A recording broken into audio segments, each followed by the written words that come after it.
জন্য করার জন্য আজকে যাদেরকে সেই সময়ে আওয়ামী লীগ কোনদিন খুঁজেও পায়নি, আওয়ামী লীগ তাদেরকে জিজ্ঞাসা করার জন্য পায়নি, আজকে তারা আমাদেরকে খবরদারি করতে চায়। আমি বলতে চাই ওই প্রিয় নেতারা আপনাদের অনুষ্ঠানে যারা রয়েছে তাদেরকে থামান, তাদের আচরণ থামান, তাদের বেয়াদবি থামান। তারা বিভিন্ন আচরণে বিভিন্ন ঠাঁই কথা বলতেছে। আমরা চাই তার শিক্ষার হবে, আমরা সকলে চাল হবো। আমরা আপনারা সবাই যাতে করে ঐক্যবদ্ধভাবে নির্বাচন করতে পারি।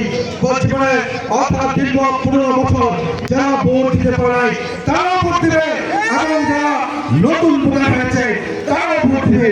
সেক্ষেত্রে আমরা সকলকে নিয়ে ঐক্যবদ্ধভাবে আমরা জাতীয় নির্বাচন করবো, তাই শেষে নির্বাচন করবো। অপরদিকে আপনাদের বলতে চাই আজকে কয়েকটি রাজনৈতিক দল নির্বাচনের আগে গণভোটের কথা বলেছিল। বিএনপি বলেছে জাতীয় নির্বাচন যেদিন হবে গণভোট সেদিন হবে।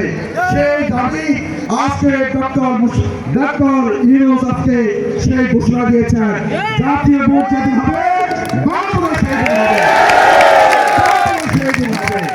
ইনশাআল্লাহ ওই গণভোটের যে সিদ্ধান্তের বিষয় থাকবে আমরা সেই বিষয় আপনাদেরকে সময়ে সময়ে মিছিল মিটিং মধ্যে জানাবো গণভোটে কি এবং কি করতে হবে। প্রিয় উপস্থিতি।